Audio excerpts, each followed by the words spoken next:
Hi, everyone. It's Heather with Molly Tommy for our next monthly panel. Today, we're going to be discussing faith and belonging, an LGBTQ panel. So, as you know, religion has been a source of both solace and suffering for many LGBTQ folks. And today, we have a series of questions, and we're going to discuss in depth some of these things. I'm going to go ahead and hand off the mic and let everyone introduce themselves before we get into the questioning. You want to go ahead, Sean and Kim? Sure. Thank you, Heather, for the opportunity. I'm excited just to be able to share some thoughts in regards to this topic. My name is Sean Creighton. My pronoun is he, his, him. I am a spiritual enthusiast, as I would call myself. And I am on staff with a Community Church of Hope, which both of us represent here in Central Phoenix. And I do support part of the preaching team at the church and a lot of the different outreaches within the community itself too. So excited to be here. Kim? And thank you to Heather for inviting us to be a part of this panel today. My name is Kimberly Bittner. I'm a reverend at Community Church of Hope in Phoenix, Arizona. I am an active administrator, a preacher, and a minister in many different outreach ministries that we have. So it's wonderful to be a part of this. Great. David? Hi, everybody. My name is David Fox. I'm currently living in Australia and having just moved from Phoenix. In Phoenix, my husband and I founded a fully affirming Christian church there. The pandemic didn't do us any favors, and circumstances meant that we needed to change and what have you. I've got a long history in Christian education. I find it amusing that there are all of these kids who went through the Christian school system in Australia and they didn't realize they had a gay teacher. So anyway, that's me. I'm glad to be here. Thanks for the opportunity. Great. Last but not least, Todd. Yes. So my name is Todd Hacker. My pronouns are he, him, his. And I currently live near Rehoboth Beach, Delaware on the East Coast of the United States. And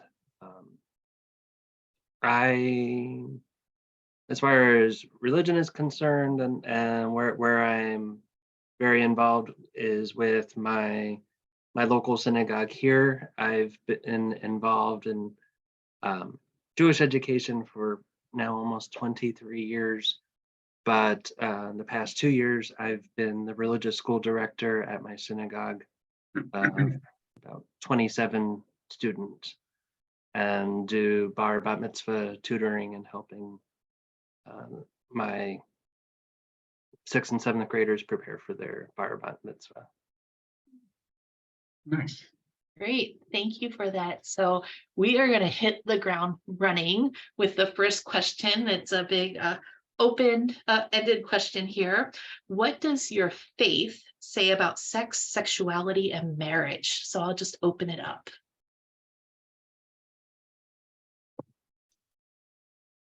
Well, I'll go first, and since it's the Old Testament verses that when I say conservative Jewish, conservative Jewish community, conservative with a small c, because there are 4 denominations in Judaism: conservative, Orthodox, Reform, and Reconstructionist. So conservative with a small c, meaning probably what you would consider conservative Christian denominations, and where they like to quote all those fun verses in Leviticus that tend to work against us, the LGBT community. So that's very problematic, but I would say in the more progressive communities, especially over the past few decades, where we've really come to terms with trying to bring what the Torah says, the Old Testament, into modern times and trying to understand it as far as what is the real meaning here in our text.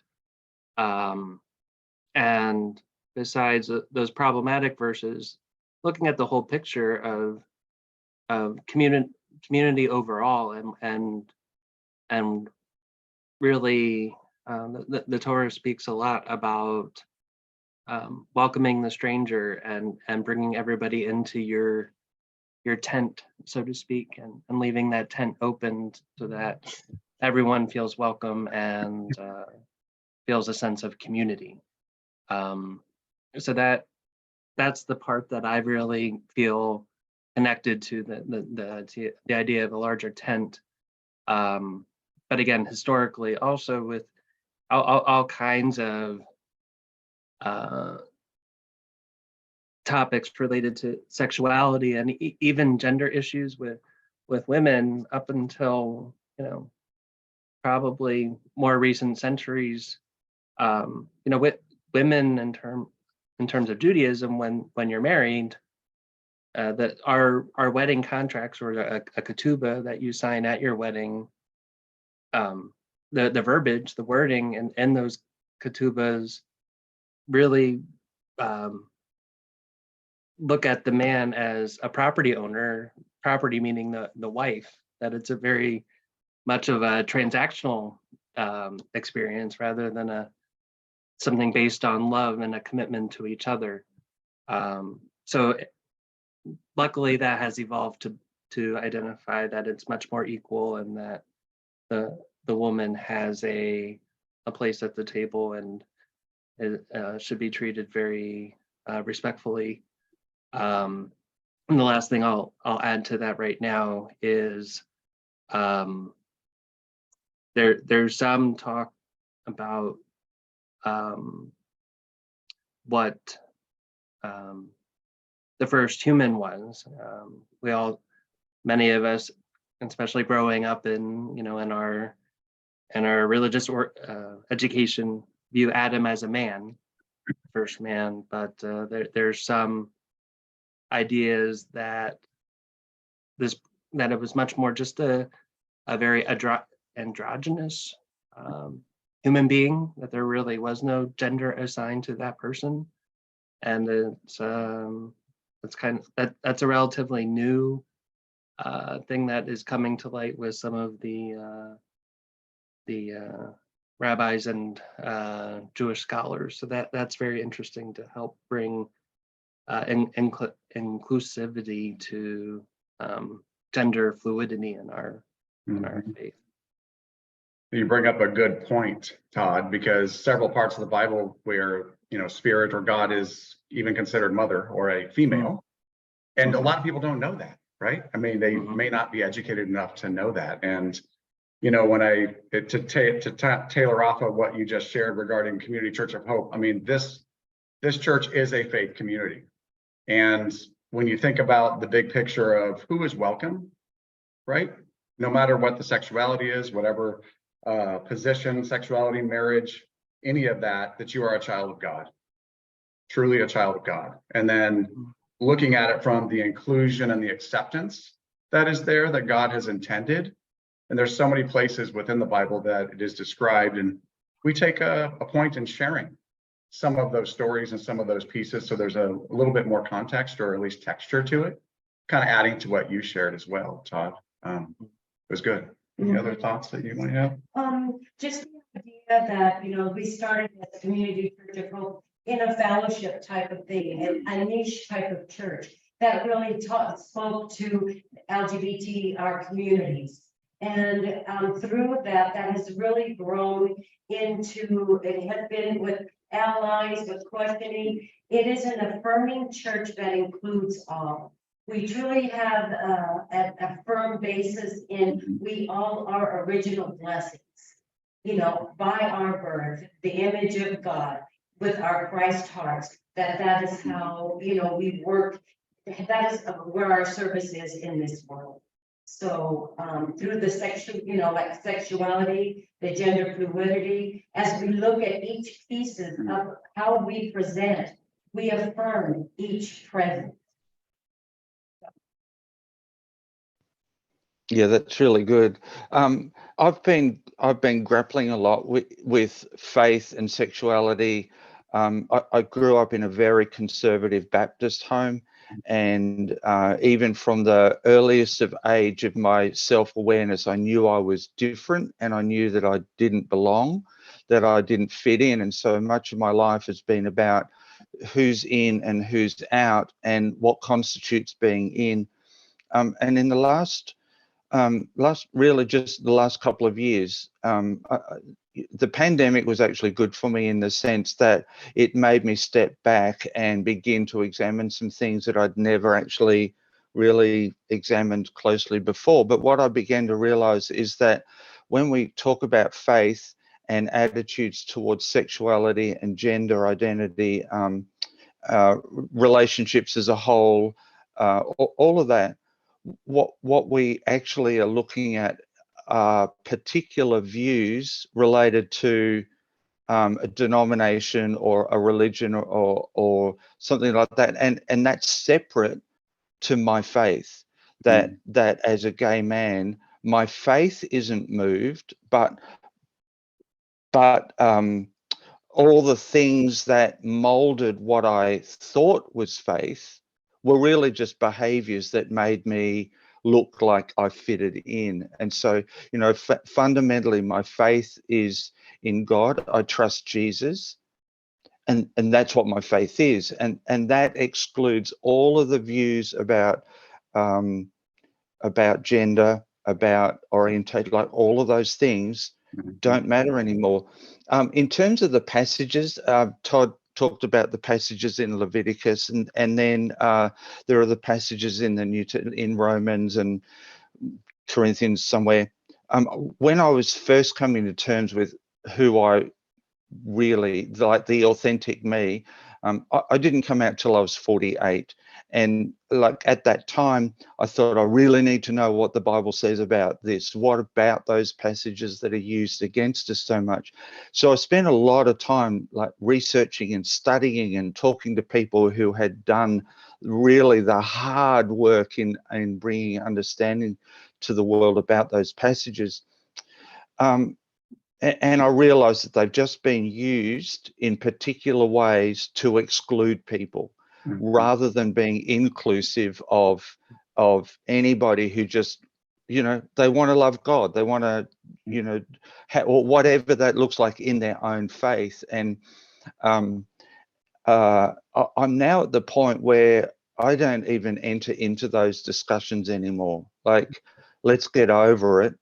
Let's just move on and include people regardless of who they are, who they love, who they sleep with, like all of that stuff. Just none of that matters. That my thrust now is really just to bring honor to every unique individual. And that's, you know, if people bring up conversations about, you know, right at the moment, the trans community is really getting beaten about in the public domain. And my only contribution to discussions when people bring that up is they're people made in the image of God who deserve our honor and respect. That's it. And you might not understand it all, but you don't have to understand it. All you need to know is that they're people that deserve love. And when you think about God in the much broader context, outside of all of those denominational sect differences, God's about love. The entire arc of the Bible, Old Testament, New Testament, is about the love that God has for his people. And he doesn't exclude anybody. That all of those exclusions have come as add-ons to what loosely became called faith, when really it was just about behavior modification and who's in and who's out. Kim's going to look at me, but I just have to share it because it is a terminology that we use often, or I've used often. I actually wrote a sermon on it not long ago, but it goes back to that point, David, about you and all of us being enough. Except it's taken us a little time, right? It takes time to figure that out. It did for me too. I came out later like you did, 35. However, I could not embrace that "you are enough" piece until I was about 48 and finally figured that out, but nonetheless. Yeah, it's like the faith resides within. Right. You know, like we're not being defined by a religious thought, theology. Faith is within us. And how that, as we move along that spiritual journey, that is the thing that, you know, that resides deeply. We are enough. We are people of God. So, And I loved, David, you using the word honor, because I think that that's something many of us forget. You know, that giving honor to every human being and respecting them, and even, you know, Sean and Kim using the phrase of being made in the image of God, and that's very much a Jewish thing as well. And but Tselem Elohim, we're all made in God's image, and how can one human be less or more than another person? Exactly. And you know, the other level to that is, and I'm sure in Christianity there's a piece to this too, but particularly in Judaism, where we don't, God is everywhere, including in us. That disrespecting a human being or another life, and any life, and is disrespecting God, because we all have a piece of God in us. And if you're waiting for the Messiah, or the Messiah to come back, depending on where you are in that spectrum, that it could be any one of us, right? So just keeping that in mind. And the other thing that I would add to what has been said so far is, it's not for me or any other human being that I don't remember, I think it was David saying this too, that, and to treat, you know, everyone as equal, that you it's not for a human to judge another human, that leaving that to God. And for me to tell somebody that they are less this or more that, it's not for me to say. That's or any other human to tell another human that. And that, you know, that's what's beautiful about this opportunity, and I'll hand it to you here in a second, Heather, is the fact that those that are going to watch this are hearing all these little nuggets, right, about what is possible in an arena when it comes to our spiritual lives, and what journey there could be, and what the options are. So Thank you. Yeah, I'm already getting goosebumps after the first question. So this is a wonderful panel. And Todd, you talked kind of about what we're going to talk about next, the kind of the evolution or changing in attitudes. So you talked about women used to be a contractual agreement, and that over time has changed. How do you think that religious attitudes are starting to evolve or change around sexual orientation and gender identity? Maybe we can talk about it, you know, a lot of, I would consider our group, we're more on the progressive end of the spectrum, but also the mainstream of faith organizations.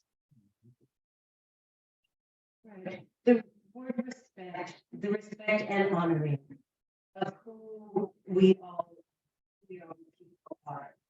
I know that there have been. Kim, sorry to interrupt you. We're having a little bit of problems hearing you. Oh, okay. sorry, we'll bring. Okay. How's this? Does it sound better? that's much Okay. better. Good. So the idea of equality runs through all of creation. And for the honor of respecting and learning on our journeys, how to respect ourselves, each other, and the whole of creation. So I know that the power of love, the power of the God within, I firmly believe that we each, you know, made in this image, we hold that Christ heart. that Emmanuel is with us and in us. Mm.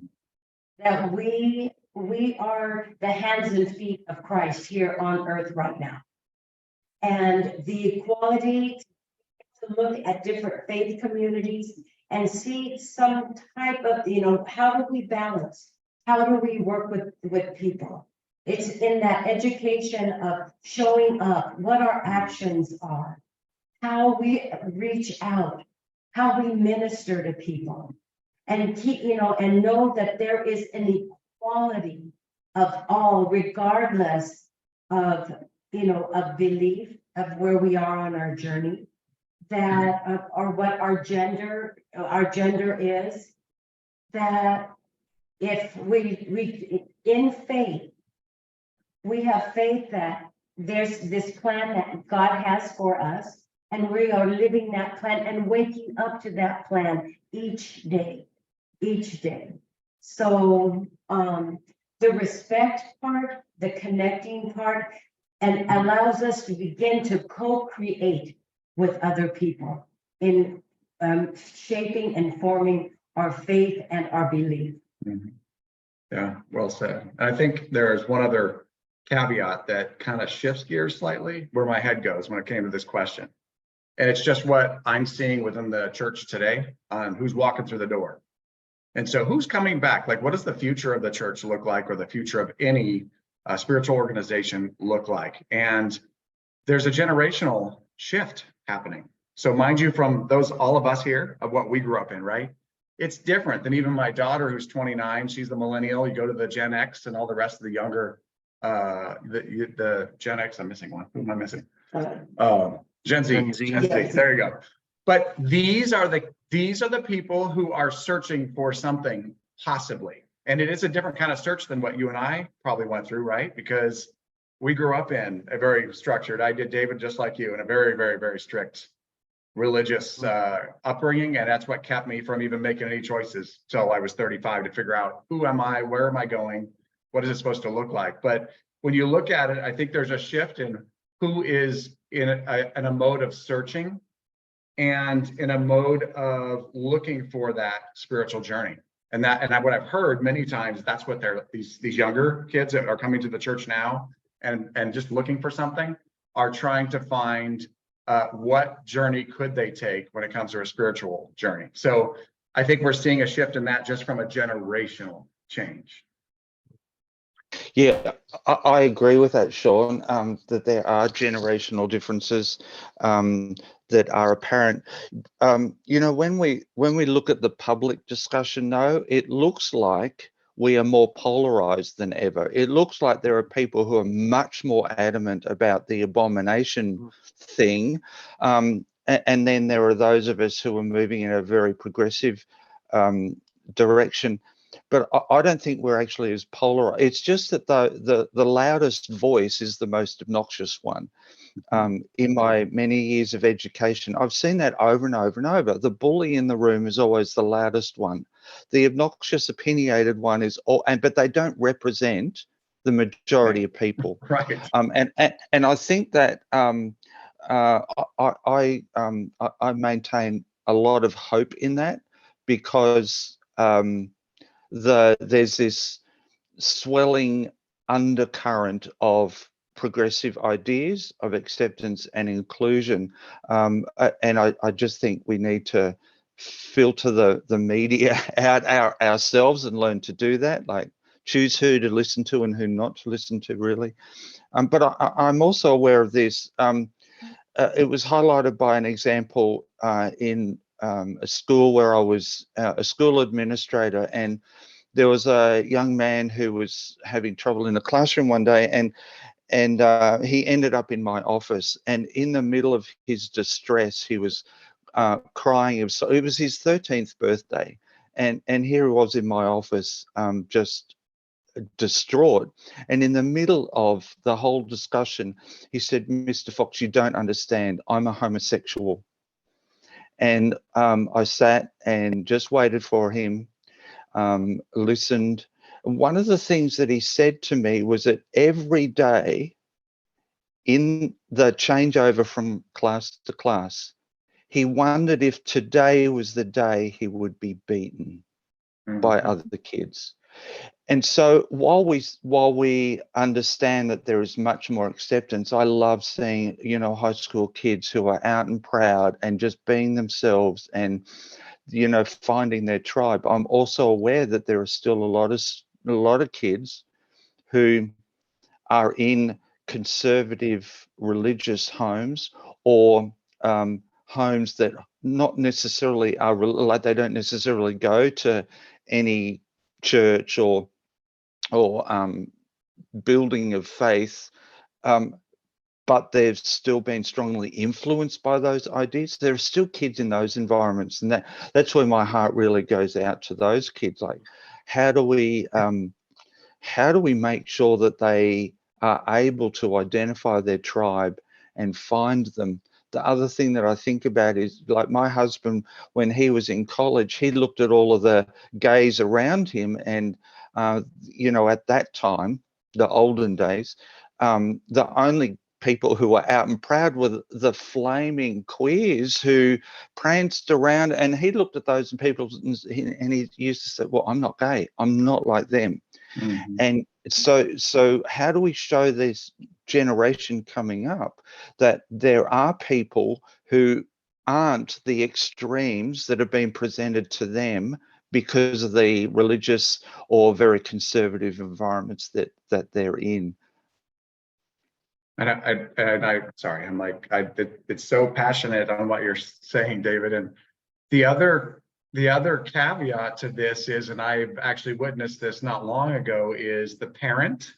Okay, so they're in that environment that you just described, that they're still in the more structured religious environment or what have you, but the parents are wanting to be supportive but don't know how. So I don't have an answer for that except to start the conversation. Like, I mean, when you're like this was with one-on-one with someone, how do we help them? And that's the thing, us in the community, how do we help them? They come to our church, they ask for questions, they're searching, but that's a whole nother piece to be solved there too, because I've seen more of that now than I used to. So yes, the parents might be still more structured in that religious background, whatever that is, but are open to love their child as they could, but they just don't know how, and like to figure that out. And so just it's a food for thought thing.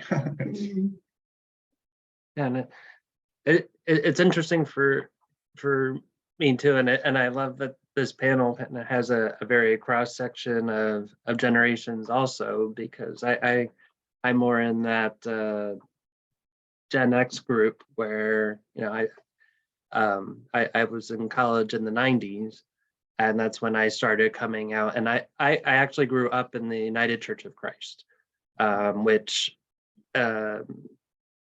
on the national scale has a very nice, open and affirming policy that many churches have signed on to be welcoming and affirming to everyone.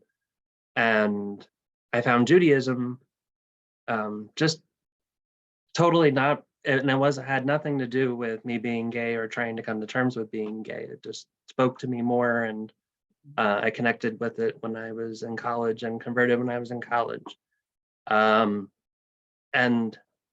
I'm blessed to say that the only person who I lost a relationship with in this whole coming out, like I felt like I was coming out twice, because I had to come out telling my friends that I'm gay. I also had to come out to my friends and family, especially my church friends, and say, oh, I'm not Christian anymore, I'm now Jewish. And the only friend who I lost in that whole process, and it sticks with me to this day, with her telling me, you only converted to Judaism because it's easier being gay as a Jewish person than Christian. And I'm like, where are you getting that from? Because it's totally not. But Yeah. so and we hadn't spoken since she said that to me. But it's just very interesting that she used that as something to throw at me, and it just, I say that because I came from a very open, progressive Christian denomination and chose another faith, and which worked very well for me been over 20 years now, that I hardly think about it anymore. But to get to Heather's question, as far as like how Judaism has evolved, I mentioned that there are 4 mainstream denominations in Judaism, again, Orthodox and conservative, and I'll say that with the capital C again, because that's the name of the denomination, and Reform and Reconstructionist, and how it's evolved over 80, 90, 10, 0, 4 decades, maybe. I'd say the Reconstructionists kind of started, they ordained, I believe, the first out person as a rabbi in the late 70s or early 80s, I believe. And the Reform movement wasn't too far behind that. And also being willing and open to allow their clergy to perform same-sex marriages. Although I believe in the Reform movement, in the beginning, like in the 80s, early 90s, it was only for civil union. It wasn't to be interpreted as a religious ceremony. And then that eventually changed. And I remember with my first long-term relationship, he was also Jewish, and we were a member of a conservative congregation at the time. And we had a very long talk with our rabbi about it, because he wanted to perform the ceremony, but no one had ever approached him before. A same-sex couple hadn't approached him before. So we had to educate him. Yeah. And same thing there, where we were allowed to do certain traditions, but other traditions he wouldn't let us do, because it wasn't a heterosexual relationship. So there were certain things he wouldn't let us do, because only a man and a woman can do that at a wedding. But so that was in 2009. But luckily, now, if we went through that process in 2020, well, now it's 2023, it would have changed by now, and I believe he would have looked at it much more equal, and because the conservative movement has, they kind of are a couple decades behind everybody else, and they finally have come to terms with it being okay and more equal to the LGBT community, and being, at least from a ritual point of view, we'll say, that a same-sex couple can have the same level of ritual that a heterosexual couple could have. I find it interesting with all the conversation, just the fact that God's intention was for transformation, right? But it got lost along the way, right, in the story.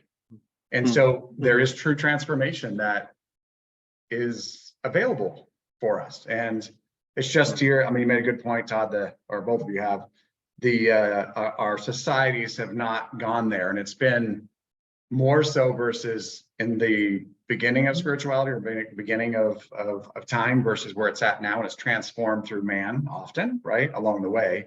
However, in good space, some good leaders, and Paul, who technically created Christianity as we know it, but the transformation is there, and it's part of who God, would like to see more of for each of us. But a lot of people just don't know it. So I don't know. Sorry, Heather, I keep capping off, but it's just really good conversation. Yeah, Really that's absolutely fine. Yeah, thank you.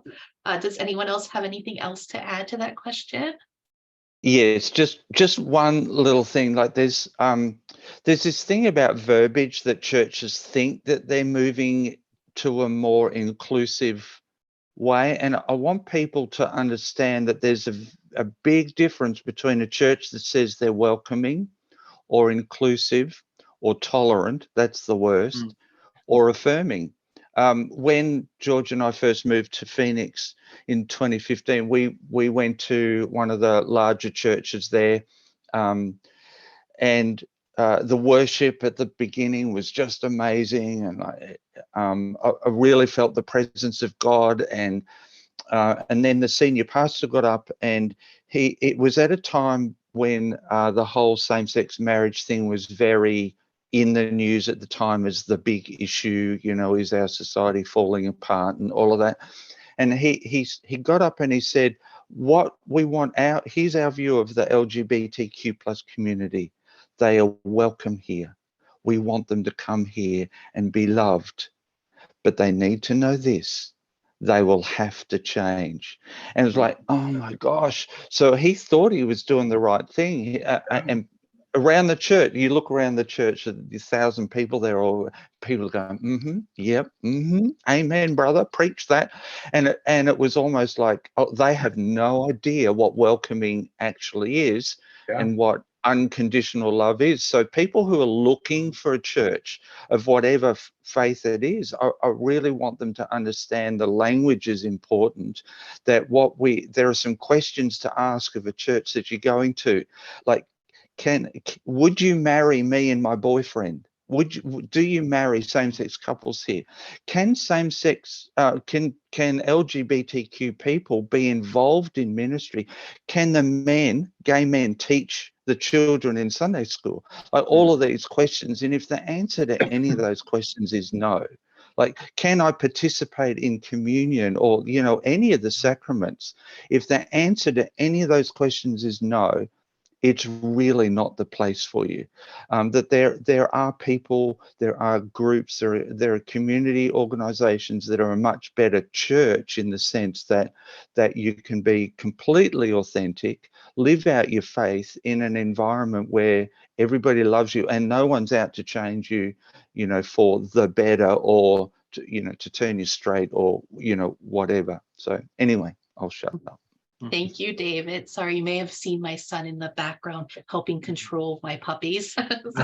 It's all good. Yeah, the Amazon package came. So, so we talked about this generational shift, and David, you were getting into what the faith community can do to cultivate change, and that's what I wanted to talk about a little bit more. So, how can faith communities start cultivating the change now?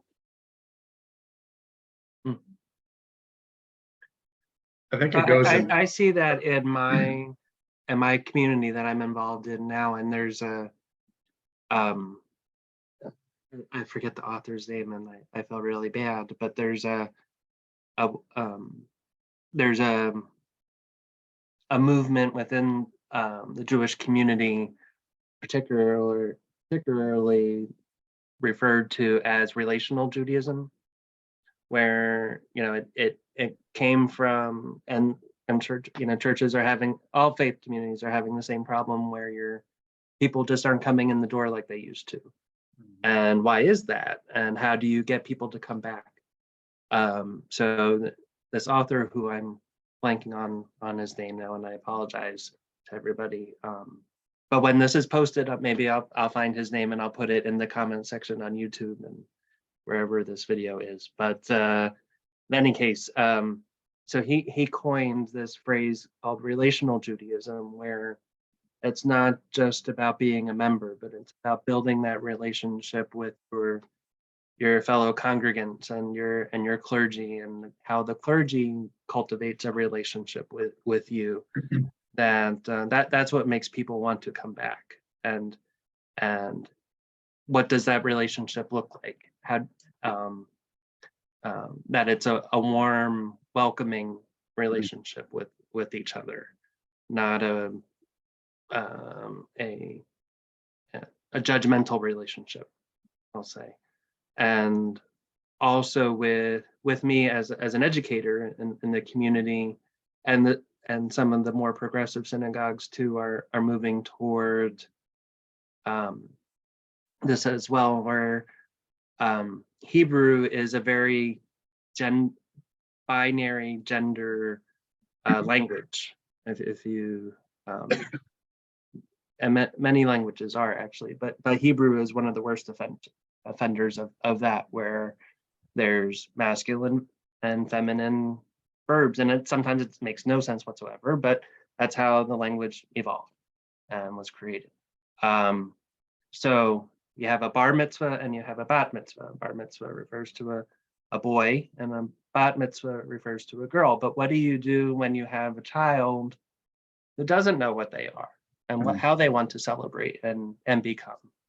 So there's a lot of talk about that now, and what do we call these coming of age ceremonies for these kids? And so many, and myself included, now are referring to it as a B apostrophe mitzvah. So you're taking the gender out of it, so they can feel, that they don't have to be pressured to choose one or the other, or so there's talk about that, and because when you're 12 or 13, you're still figuring it out sometimes.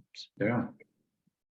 Well, and I think about when you think about a spiritual, it's almost like a adaptive spirit in how this could look on, how do we see the church changing?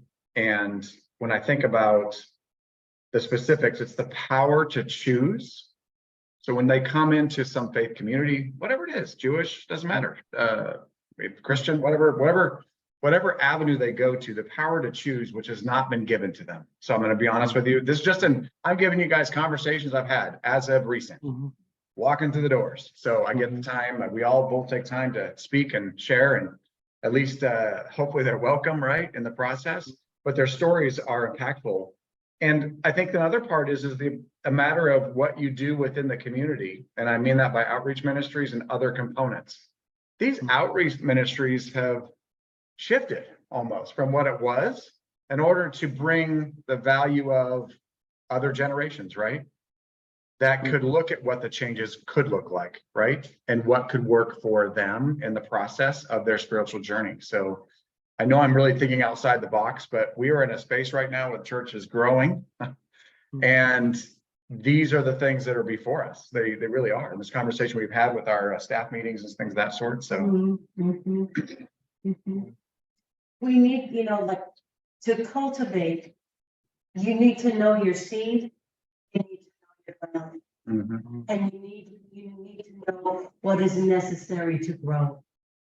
So in understanding where a person is coming from and working with them from wherever they are, and being able to provide opportunity to invite them into that environment that holds them, and listens, number one, and just listens to people.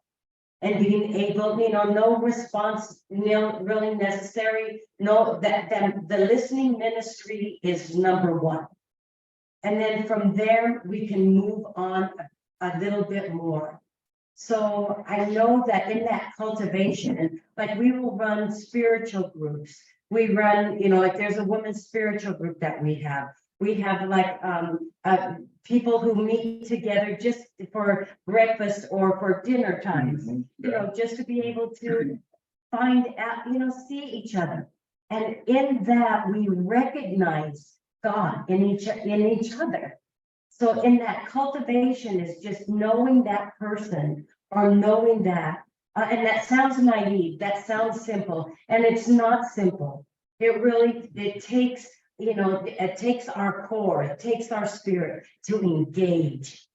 And in that engagement, that that cultivation and the acceptance and the respect of where you are on your journey, I'm there too. Let's go.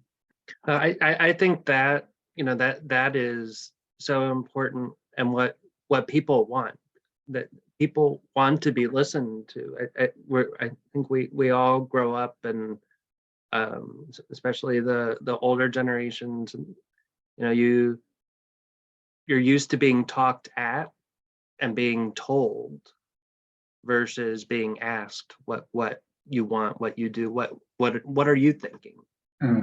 So I important to ask the question and to give people a chance to talk and share their feelings rather than being told how to feel.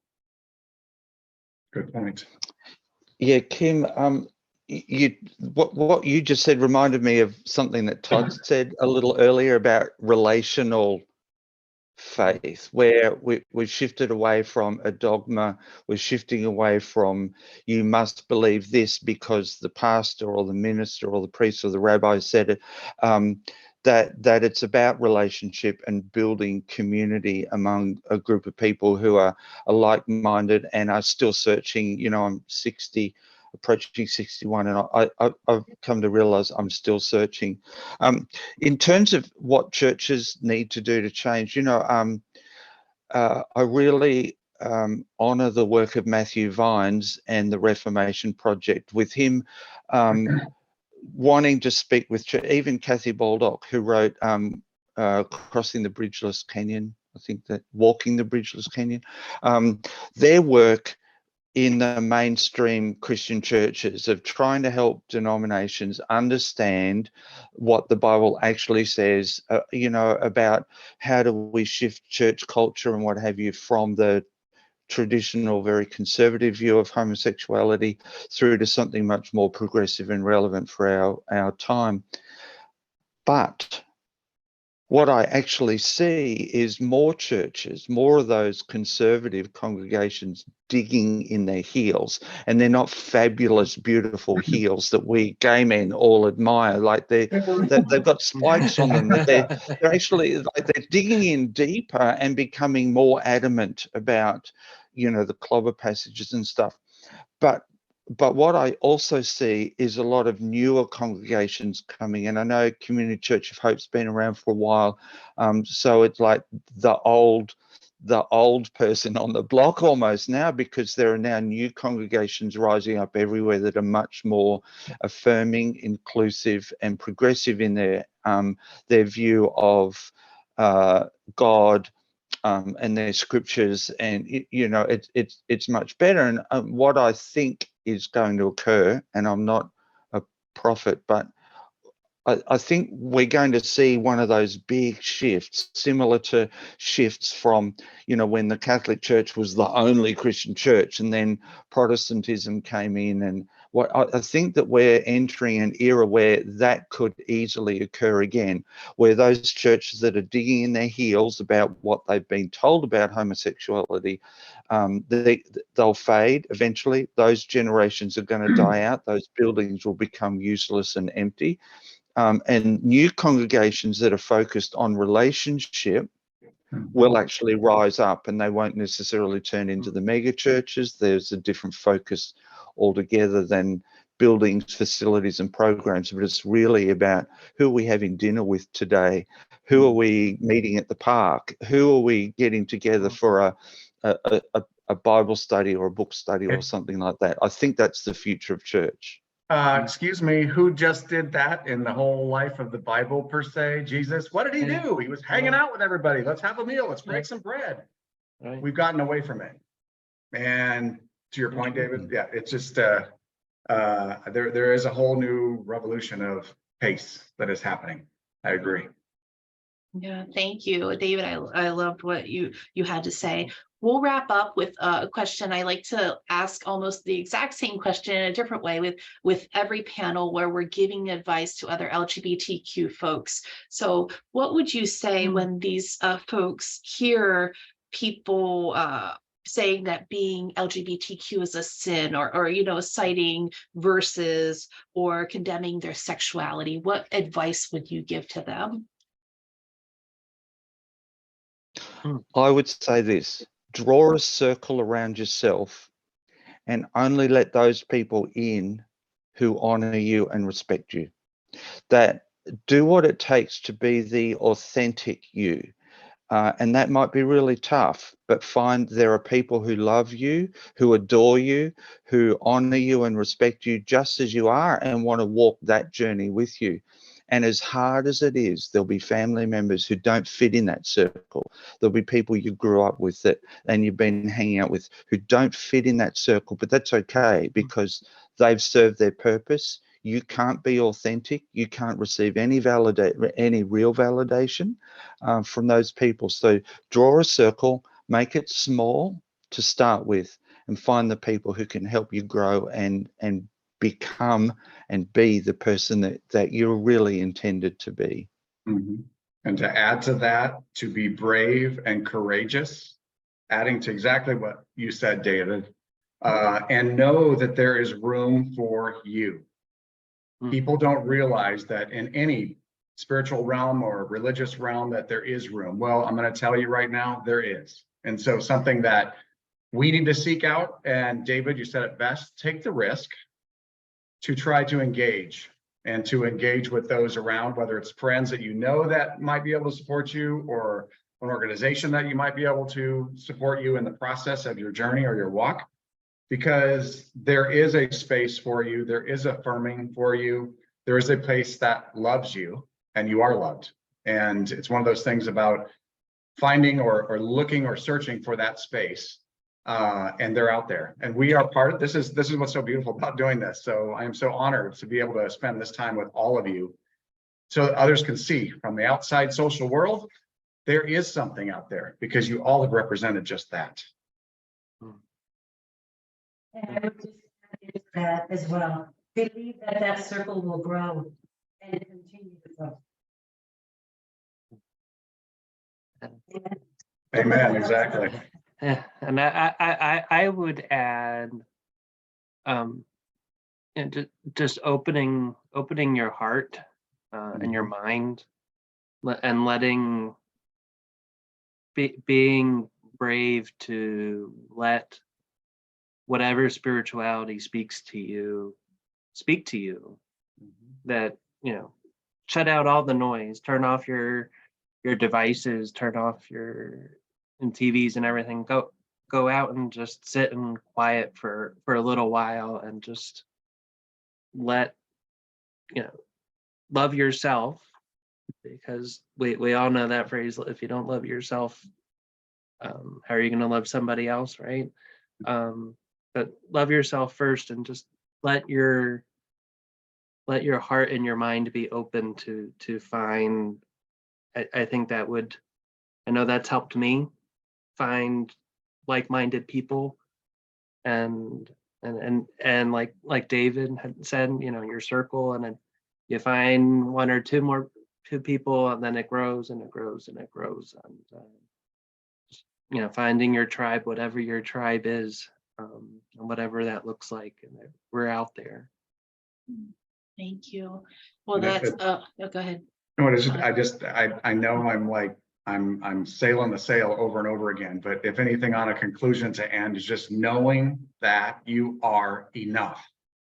And I know I keep repeating that, but I had to hear it, you know how many times? Over and over. But I'm just sharing with this group, along with those the ears that are listening to this and have the opportunity to take part in this, is just know that you are enough in every aspect of whatever it's religion, spiritual sector, whatever your choices end up being, that you are enough.